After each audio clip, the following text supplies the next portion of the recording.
Commonly पेशंटशी बोलताना एक महत्वाचा टॉपिक कायम समोर येत असतो, पण त्याच्याविषयी चर्चा करायची असेल तर लोकांमध्ये फार समज, गैरसमज, भीती, लाज हे सगळ्या गोष्टी आहेत. तो म्हणजे सेक्शुअल हेल्थ. कोणत्याही वेळेला ज्यावेळी एक स्त्री माझ्यासमोर बसते आणि तिचं कंप्लेंट असते की मी चांगली दिसत नाहीये किंवा मला स्किनवरती डलनेस आहे, तर ज्यावेळी आपण ॲक्च्युली त्यांचं स्किन किंवा डलनेसकडे बघायला जातो, तो एक फक्त पॉइंट ऑफ एक्सप्रेशन असतो. मेन प्रॉब्लेम त्यांचा इंटरनली असतो. आता इंटरनली ज्यावेळी आपण म्हणतो त्याच्यामध्ये त्यांचं सेक्शुअल लाईफ हे त्यांच्या दिसण्याशी खूप जवळीक संबंध असतो त्याचा.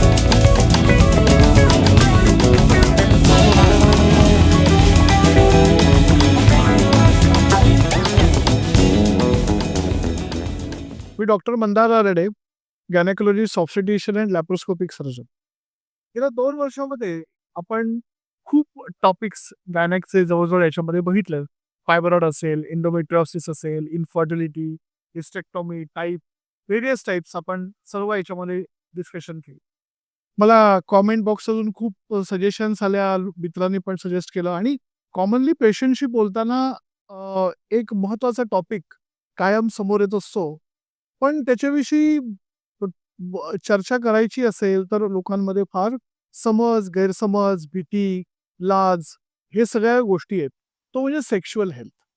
स्त्रियांची, विशेष करून स्त्रियांची सेक्शुअल हेल्थ. आणि त्याच्यामुळे हा टॉपिक मी निवडलाय. काळजीपूर्वक निवडला, त्याचे आपण काही एपिसोड करणार आहोत. आणि मला असं वाटतं, की आम्ही जेव्हा गायनेकोलॉजिस्ट किंवा ऑब्स्टेट्रिशियन मंडळी हे सगळं काम करतो, तेव्हा एखादी डिलिव्हरी चालू असते, सिझर चालू असतं, उद्याच्या कुठलं ते एखाद्या पेशंटचं लॅप्रोस्कोपिक हिस्टेक्टॉमीचं प्लॅनिंग चालू असतं. तर बऱ्यापैकी आपण याच्यामध्ये गडबडलेले असतो किंवा गोंधळामध्ये असतो. पेशंट समजा अशा प्रकारे आला किंवा कपल आलं, तर त्याच्यामध्ये या विषयासाठी वेळ द्यायला तेवढा वेळ नसून तो क्वालिटी टाईम पण त्याच्यामध्ये होत नाही आणि मग पर्यायाने त्याला आपण न्याय देऊ शकत नाही, असं होतं. मग त्यांना समजा एखाद्या सेक्सॉलॉजिस्टकडे पाठवलं किंवा कॉस्मेटॉलॉजिस्टकडे पाठवलं, तर त्यांचा फोकस फक्त तेवढ्याच दृष्टिकोनातून बघण्यात असतो, ते पण त्यातलं काय ना काय करतो. म्हणून असं वाटतं, की ह्या सगळ्या विषयी चर्चा करण्यासाठी त्याचं बेसिक गायनाक बॅकग्राऊंड आहे.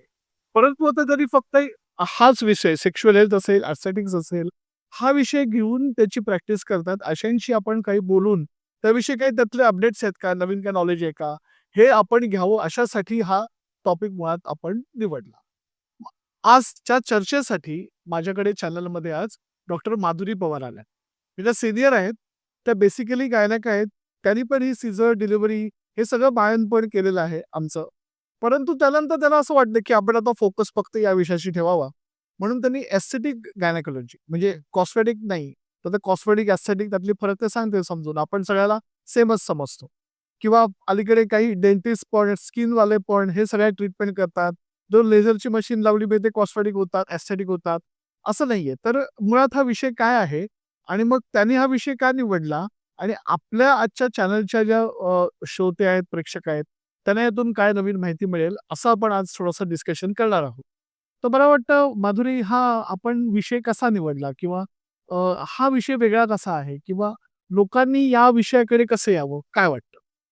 अ, मंदार बेसिकली काय आहे, मी आता दिवसभरात खूप पेशंट्स बघते आणि कोणत्याही वेळेला ज्यावेळी एक स्त्री माझ्यासमोर बसते आणि तिचं कंप्लेंट असते की मी चांगली दिसत नाहीये किंवा मला स्किनवरती डलनेस आहे. तर ज्यावेळी आपण ॲक्च्युली त्यांचं स्किन किंवा डलनेसकडे बघायला जातो, तो एक फक्त पॉइंट ऑफ एक्सप्रेशन असतो. मेन प्रॉब्लेम त्यांचा इंटरनली असतो. आता इंटरनली ज्यावेळी आपण म्हणतो त्याच्यामध्ये त्यांचं सेक्शुअल लाईफ हे त्यांच्या दिसण्याशी खूप जवळीक संबंध असतो त्याचा. कारण की त्यांना ज्यावेळी असं वाटतं की आपण कुठे कमी पडतोय किंवा आपल्याकडे कोणी लक्ष देत नाही, आपण हवेशी आहोत की नाही, आपण डिझायरेबल आहोत की नाही, आपण ह्या ज्या सगळ्या प्रश्नाची उत्तरं ते त्यांच्या सेक्शुअल लाईफची असतात. ते फिजिकली आपल्याला बाकीचे एक्सप्रेस करू शकतात. नीड्स हां. थ्रू ते माझ्याकडे येतात, की बाबा मला डल वाटतंय, मिस्टर माझ्याकडे आजकाल बघतच नाहीयेत किंवा नो वन इज ॲप्रिशिएटिंग टाइप.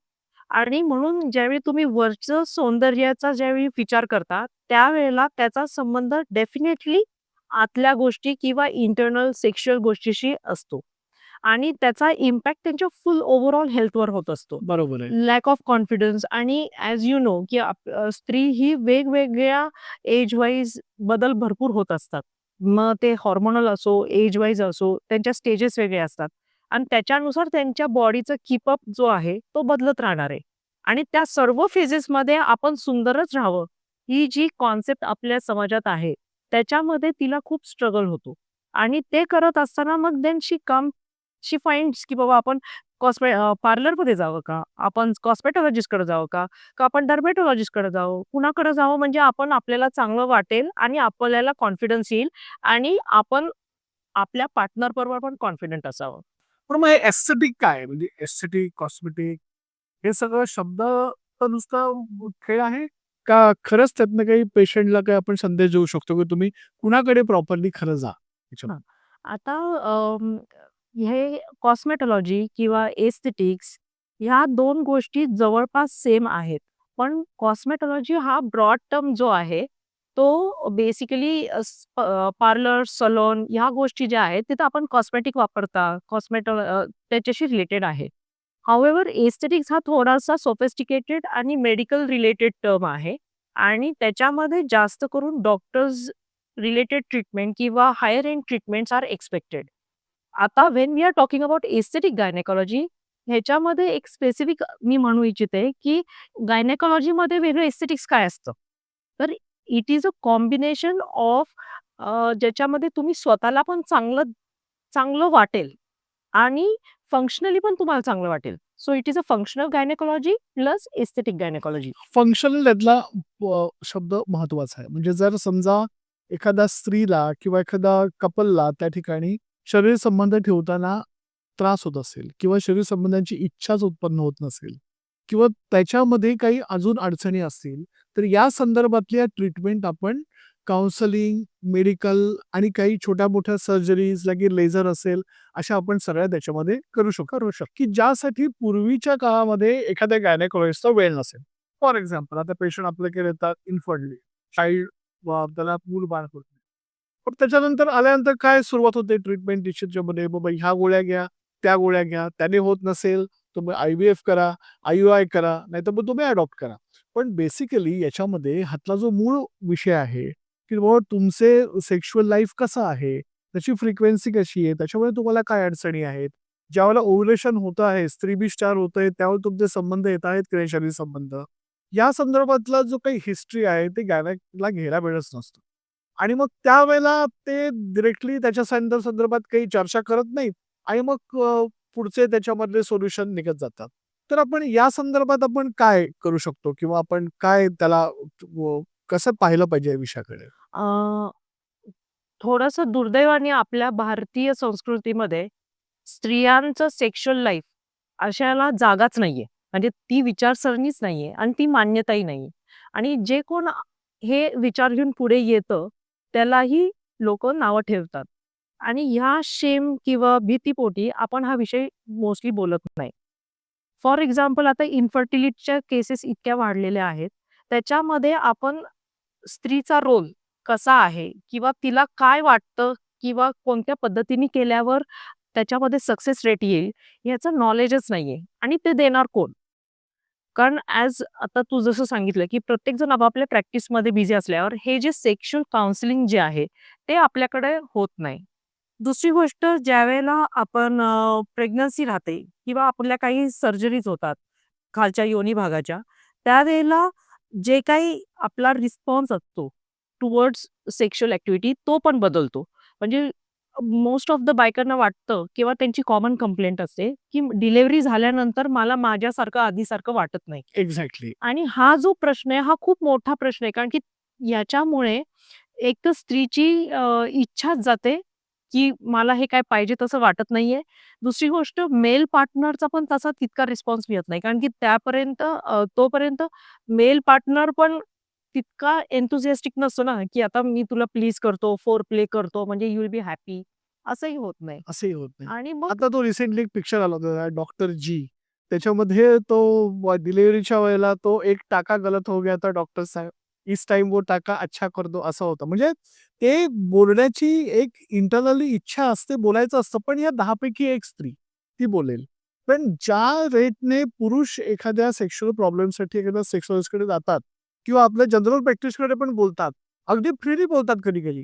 तेवढ्या स्त्रिया बोलत नाहीत. माझ्याकडे तू आता मगाशी सांगत होतो, विचार करत होतो आपण, की पुण्यामध्ये किंवा भारतामध्ये किती फिमेल सेक्सॉलॉजिस्ट असतील.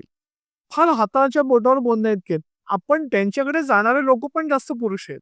म्हणजे एखाद्या स्त्रीकडे पण ते अभिव्यक्त होतील, परंतु स्त्रिया सुद्धा स्त्रियांकडे तेवढ्या लवकर अभिव्यक्त होत नाहीत.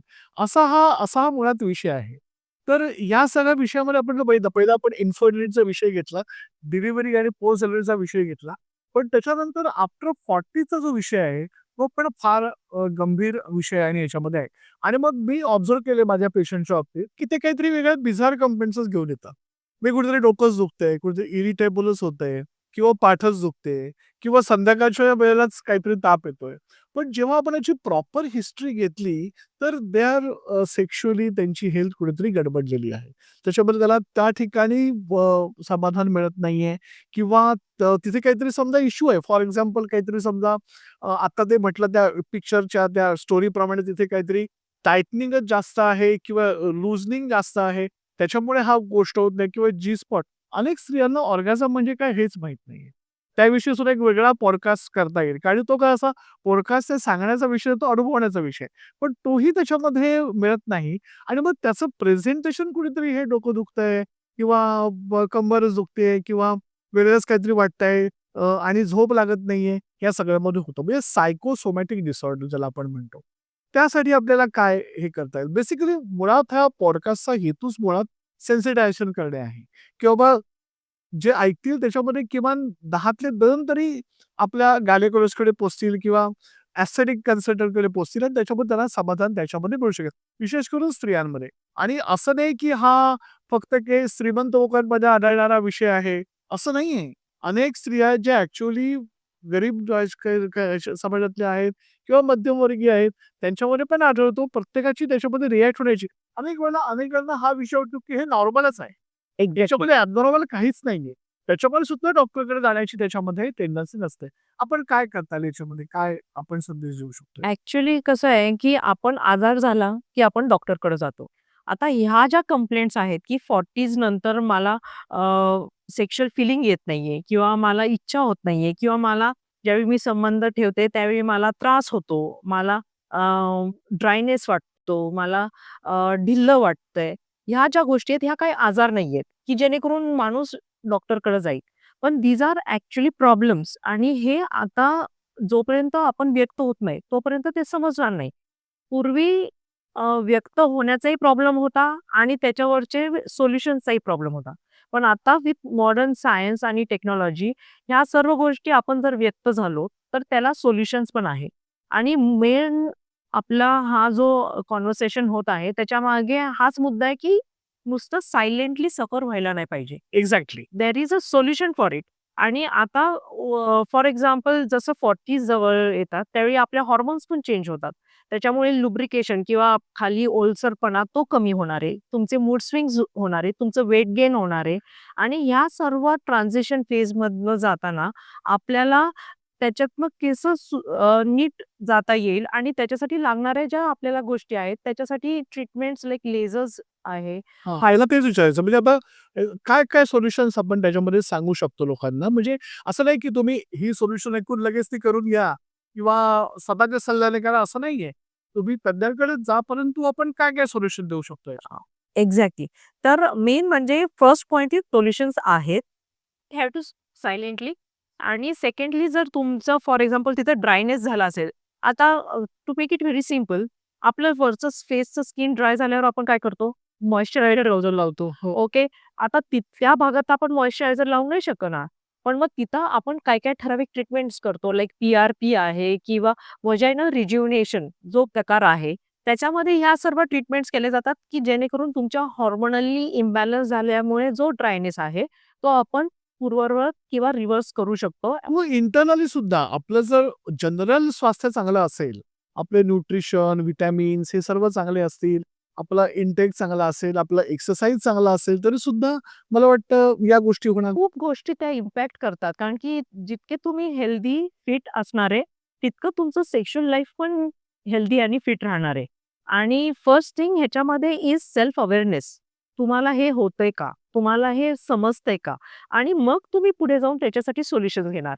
First is self awareness, then there is self love, self care yes. And then your journey starts. आणि ह्याच्यासाठी आपल्याकडे बरेच सोल्युशन्स आहेत. त्याच्यासाठी डिटेल आपण केस टेकिंग घ्यावं लागतं. कारण की अजून एक प्रॉब्लेम मंदार म्हणजे की ज्यावेळी व्हजायनल डिलिव्हरीज होतात किंवा ज्या लोकं मेनोपॉजला जातात किंवा हेवी वेट, ॲब्डॉमिनल फॅट जास्त असते, त्यांना युरिन इनकॉन्टिनन्स असतो. युरिन लिकेजेस असतात. हसल्यावर, खोकल्यावर युरिन पास होते. पण हे कोणीच बोलत नाही. त्यांना वाटतं हे नॉर्मल आहे. इव्हन आपले पेरेंट्स किंवा पूर्वीच्या बायका म्हणतात, "हो, हे होतच असतं. डिलिव्हरी झाल्यावर हे होतच असतं." पण दॅट इज नॉट द केस. आपण ते प्रिव्हेंट करू शकतो. आपण ते रिपेअर करू शकतो. नॉर्मल डिलिव्हरीचा एक फार मोठा अट्टहास असतो. म्हणजे मला पण जाणवतं आपल्याकडे नॉर्मलच व्हायला पाहिजे. खेडेगावांमध्ये अगदी पोटावर दाब देऊन वगैरे नॉर्मल डिलिव्हरी अचीव्ह करतात आणि मग त्या सगळ्यामध्ये नॉर्मल डिलिव्हरी झालेली असते. सुखी होतात सगळेजण, हॅपी होतात की बाबा नॉर्मल झाली, सीझर द्यायला पैसे वाचले, बाळंतीण सगळं चांगलं आहे. पण त्या बाळंतिणीला त्यावेळेला काय टाके पडलेत किंवा त्या ठिकाणी काय उद्भवलंय, हे तिलाच तिथं जाणवतं आणि ते काही वर्षांनी जाणवायला लागतं. असं का नाही लगेच त्याला जाणवत. त्यामुळे नॉर्मल डिलिव्हरीचा अतिरेकी अट्टहास देखील हा थोडासा कारणीभूत आहे का काय?